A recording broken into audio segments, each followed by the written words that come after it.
Soda ಹಾಕದೆ ಇಡ್ಲಿ ಎಷ್ಟು ಸಾಫ್ಟಾಗಿ ಬಂದಿದೆ ನೋಡಿ. ಈ ರೀತಿ 10 ನಿಮಿಷದಲ್ಲಿ ಇಡ್ಲಿ ಹೇಗೆ ಮಾಡೋದು ಅಂತ ನೋಡ್ಕೊಂಡು ಬರೋಣ ಬನ್ನಿ. ಮೊದಲಿಗೆ ನಾನು ಒಂದು ಪಾತ್ರೆ ತೊಗೊಂಡಿದ್ದೀನಿ.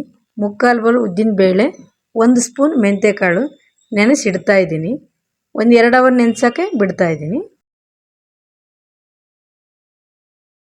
ಇವಾಗ ಉದ್ದಿನಬೇಳೆ ನೆಂದೋಗೈತೆ ನೋಡಿ. ಅದನ್ನು ಕ್ಲೀನ್ ಮಾಡಿ ತೊಗೊಂಡಿದ್ದೀನಿ. ಇವಾಗ ಇದನ್ನು ಮಿಕ್ಸಿ ಮಾಡ್ಕೊಂಡು ಬರೋಣ.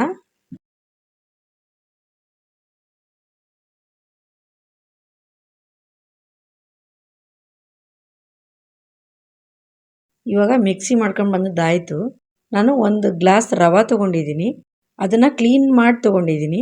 ಒಂದು 3 ಸರಿ ತೊಳೆದಿದ್ದೀನಿ ಅದನ್ನು ರವಾನ. ನೋಡಿ ಎಷ್ಟು ವೈಟಾಗಿ ಕಾಣ್ತೈತೆ. ಅದರಲ್ಲಿ ನೀರು ಇರಬಾರ್ದು, ಅಷ್ಟು ನೀರು ತೆಗೆದಿದ್ದೀನಿ. ಇವಾಗ ಉದ್ದಿನ ಬೇಳೆನ ರುಬ್ಬಿದ್ದನ್ನ ಮಿಕ್ಸ್ ಮಾಡ್ತಾಯಿದ್ದೀನಿ. ಇವಾಗ 1 ಬೌಲ್ ಆಗೋಷ್ಟು ಅನ್ನ ತೊಗೊಂಡಿದ್ದೀನಿ. ಅನ್ನ ಇಲ್ಲಿದ್ರೆ ಮಿಕ್ಕಿರೋ ಅನ್ನ ಇಲ್ಲ ಅಂದರೆ ಅವಲಕ್ಕಿ ತೊಗೋಬೋದು. 1 ಬೌಲ್ ಅವಲಕ್ಕಿ ತೊಗೋಬೋದು. ನಾನು ಅನ್ನ ತೊಗೊಂಡಿದ್ದೀನಿ ಸ್ವಲ್ಪ. ಯಾವುದಕ್ಕೂ ಹೆಚ್ಚಿಗೆ ನಾನು ನೀರು ಹಾಕಿಲ್ಲ. ಉದ್ದಿನಬೇಳೆ ರುಬ್ಬಕ್ಕಷ್ಟೇ ಸ್ವಲ್ಪ ನೀರು ಹಾಕಿದ್ದೆ. ಇವಾಗ ಅನ್ನನ ರುಬ್ಕೊಂಬರ್ತಾಯಿದ್ದೀನಿ ನೋಡಿ. ಇದಕ್ಕೆ ಮತ್ತೆ ಮಿಕ್ಸ್ ಮಾಡೋಣ. ಅನ್ನ, ರವೆ, ಉದ್ದಿನಬೇಳೆ ಮಿಕ್ಸ್ ಮಾಡ್ತಾಯಿದ್ದೀನಿ. ಇದಕ್ಕೆ ನಾನು ಉಪ್ಪು ಹಾಕಿಲ್ಲ.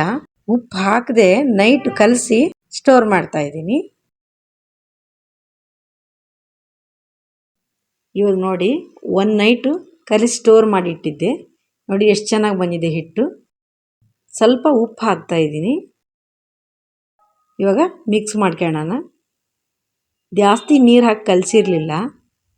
ತುಂಬಾ ತೆಳ್ಳಗಾಗಬಾರ್ದು, ತುಂಬಾ ಗಟ್ಟಿ ಆಗಬಾರ್ದು, ಒಂದು ಮೀಡಿಯಮ್ ಆಗಬೇಕು. ನೋಡಿ ಎಷ್ಟು ಕರೆಕ್ಟಾಗಿ ಆಗಿದೆ. ಹಿಟ್ಟು ಎಷ್ಟು ಚೆನ್ನಾಗಿ ಒದಗಿ ಬಂದಿದೆ ನೋಡಿ. ಉಪ್ಪು ಹಾಕಿದರೆ ಹುಳಿ ಬರಲ್ಲ, ಒದಗಲ್ಲ ಹಿಟ್ಟು. ಅದಕ್ಕೆ ನೈಟು ಹಿಟ್ಟು ಹಾಕಬಾರ್ದು, ಬೆಳಗ್ಗೆನೇ ಹಿಟ್ಟು ಹಾಕಬೇಕು. ಉಪ್ಪು ಹಾಕ್ಬೇಕು ಬೆಳಗ್ಗೆನೇ. ಇವಾಗ ಪಾತ್ರೆಯಲ್ಲಿ ಬೇಯಿಸೋಕೆ ಇಡೋಣ. 1-2 ಗ್ಲಾಸ್ ನೀರು ಹಾಕೋಣ. ನೆಕ್ಸ್ಟು ಇಡ್ಲಿ ಪ್ಲೇಟಿಗೆ ಸ್ವಲ್ಪ ಆಯಿಲ್ ಹಾಕ್ತಾಯಿದ್ದೀನಿ. ಅದು ಅಂಟಿಗೆ ಬಾರ್ದು ಅನ್ನೋಕ್ಕೋಸ್ಕರ ಆಯಿಲ್ ಹಾಕಿ ಎಲ್ಲ ಕಡೆ ಹಚ್ತಾ ಇದ್ದೀನಿ.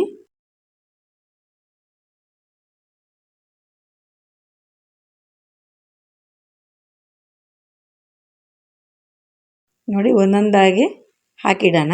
ತೀರ ತುಂಬ ಹಾಕಬಾರ್ದು, ಒದಗುತ್ತೆ ಅದು. ಒಂದು ಅರ್ಧ ಹಾಕಿಟ್ರೆ ಸಾಕು.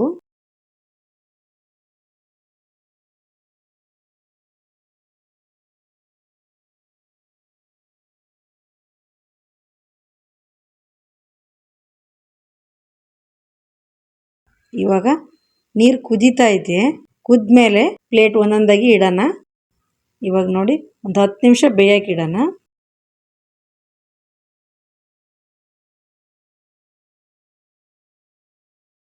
ನೋಡಿ 10 ನಿಮಿಷ ಆಯ್ತು. ಇವಾಗ ಇಡ್ಲಿ ಬೆಂದಾಯಿತು. ನೋಡಿ ಎಷ್ಟು ಸಾಫ್ಟಾಗಿ ಬಂದಿದೆ. ಇದೇ ಮೆಥಡಲ್ಲಿ ನೀವು ಇಡ್ಲಿ ಮಾಡಿಕೊಂಡ್ರೆ ತುಂಬ ಚೆನ್ನಾಗಿರುತ್ತೆ. ಈ ವಿಡಿಯೋ ನಿಮ್ಗೆ ಇಷ್ಟ ಆಗಿದ್ರೆ ಲೈಕ್ ಮಾಡಿ. Thank you.